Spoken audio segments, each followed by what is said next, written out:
Good morning, everyone. So The Ordinary, they are discontinuing 4 more skincare products. And I wanted to share the news with you today in case you haven't heard, but also to give you a chance to stock up on these, especially if you love them, before they are gone for good. Now, on The Ordinary website, there is a tab called Fond Farewell, which is where they add all of the products that they plan on discontinuing. So it's like giving you a second chance to stock up before they are no longer available. Now, depending on what country you live in, some of these products might already be out of stock and some of them might still be available. I think it just depends on where you live. If you can't purchase them on the Ordinary website, then if you live near a Deciem store, then maybe you can find some of these in store as well. I don't know. But on the Canadian website, some of the products that I see in that Fond Farewell tab say, email me when in stock. And once you see that, honestly, I feel like they are already gone. There's no point of inputting your email because I think that's just their way of saying they're sold out already. But I wanted to share the 4 with you today, so let's just get right into it. Of course, I will link them below for you, including discount codes and related videos.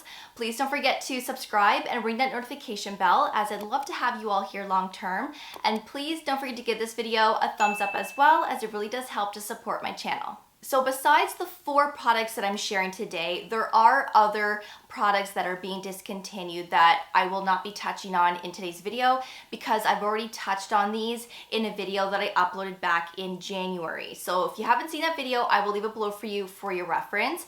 I have used all 4 of these products, so I'm very familiar with texture and so on. I'm not the biggest fan of these 4, and you truly never hear me talking about them either. So let's get right into it.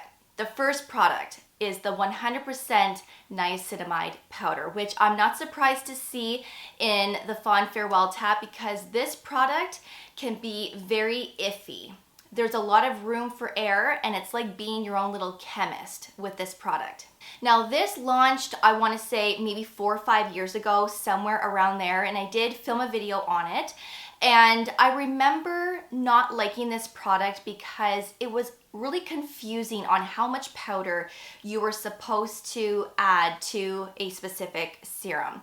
So it comes with a little scoop, and when I first started using this, I put the full scoop in the palm of my hand, and then of course I mixed it with a serum to create that formulation where the powder dissolves, and then I applied it all over my face.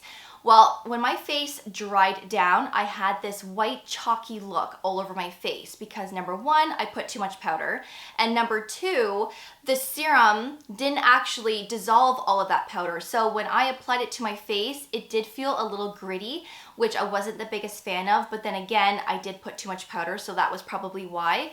But once I learned to put a certain amount, I still didn't enjoy this product and mixing it with a serum because you can't mix the powder with an active ingredient. So you can't pick a lactic acid, a glycolic acid, or let's say ascorbic acid, vitamin C, and then mix it in with the powder, because The Ordinary doesn't recommend that because it can be a very harsh and irritating pairing for a lot of skin types. So you basically had to use something that is hydrating and gentle, like The Ordinary amino acids plus B5, or The Ordinary marine hyaluronics, or the hyaluronic acid to mix with the powder. It was also very time consuming, so if you are somebody with a time crunch, especially in your morning routine, this will definitely be time consuming. And then of course, there's just a lot of room for error, putting too much powder and then not mixing it properly with a specific serum. So if you like being your own little chemist and taking your time, then you might really enjoy this product. But remember, it's at a 100% strength. So if you put too much powder, you're getting a high dose of niacinamide, and it's a fresh batch every time you create a new formula, right, with a specific serum, which is cool, which is a good thing. But too much room for error here, and a lot of people are very sensitive to The Ordinary 10% niacinamide serum. So imagine this powder and putting too much, you're just getting a high concentration. Honestly, I just feel like I don't I'm not surprised to see this in the Fond Farewell tab. So I personally didn't like it, but you might like it, especially if you like niacinamide, you want to be your own little chemist and take your time mixing the powder with a specific serum, but just be careful on how you mix it. And this can be used every day, twice a day. The next product is the High Adherence Silicone Primer, which is to be used just before you apply your makeup and your foundation. So this is your makeup primer that is supposed to blur out pores and give your skin that soft, smooth canvas and prepping it for makeup. I never liked this product, and it's been a while since I've used it. We're going back maybe 6 years ago was the last time I used this product. It always pilled with my skincare products, and sometimes it did pill with certain makeup formulations that I applied on top of it. Now, if I were just to cleanse my skin, put this makeup primer on, and then go in with my makeup routine, sometimes it worked out really well. More times than not, because I didn't have any skincare beforehand. But once I applied all of my skincare products and then I applied that primer before my makeup, pilling. Everything just started balling off my skin because it has that silicone base. And I am somebody that is not willing to eliminate a skincare routine just to use a makeup primer. I much rather not even use a makeup primer, and I generally don't, because a lot of the sunscreens that I use act as makeup primers. So I'm not one for makeup primers in general, but this product just always pilled. It was very inconsistent, and like I said, I had to eliminate my skincare routine for this to pretty much work with my makeup, which I wasn't willing to do. But just because it didn't work out for me doesn't mean that it wouldn't work for you. It just depends on the products that we're using and how we prep our skin beforehand. The next product is the High Spreadability Fluid Primer. So they are eliminating both of their primers, which I'm not too surprised, because honestly, there are better makeup primers out there than these two. And I know that I am not a makeup primer type of gal, but I have tried other makeup primers from other brands before, and I much prefer to use those than these. Even though these are much cheaper and more affordable, the formulation just isn't quite there, in my opinion, especially if you're someone that wears a lot of makeup and you're looking for that makeup primer. I just don't feel like these are it. But I will say, I really did like this primer more than the High Adherence Silicone Primer, because this one is in a serum type of texture, more lightweight. It was hydrating. It never pilled with my skincare products or with my makeup. Now, this formula also has silicone in it as well, and it's supposed to give that soft, smooth canvas prior to your makeup, allowing your makeup to have that longevity. The only thing that I can't remember, because the last time that I used this, I want to say was like 5 or 6 years ago. It's been a really long time. I truly cannot remember if I had that longevity with my makeup. But I can tell you that it did sit nicely on top of skincare and underneath makeup. And if I had to recommend one or the other, I would recommend this one over the High Adherence Silicone Primer, because it just has that lighter texture. So it really just depends on, do you like that serum or do you like something a little bit thicker before your makeup? And the last product that is being discontinued is the Ethylated Ascorbic Acid 15% solution, which is one of their vitamin C serums. And as you know, The Ordinary has a lot of vitamin C options to pick from.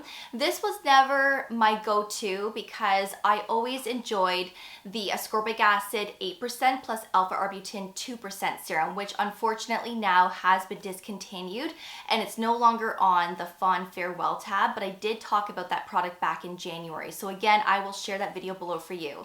But the reason why I enjoyed that serum more so than anything else from The Ordinary is because it had that 8% ascorbic acid, so the purest form of vitamin C, but it also contained a 2% alpha-arbutin, which is a skin brightening agent. It's an ingredient that can really transform a dull complexion into a brighter, glowing complexion with consistency, right? With continuous use. But also, if you're someone with post-acne marks, dark spots, then alpha-arbutin can really help to fade those in time. And I love this ingredient. I don't use it enough, but I really do like this ingredient, and I feel like alpha-arbutin can be very, very effective when you're consistent with it. So again, that's why I love that serum, because you had 2 ingredients basically that brightened up a complexion. Now the ethylated ascorbic acid 15% solution is still wonderful. It can still help to brighten up your skin, address signs of aging, and protect your skin from everyday pollution.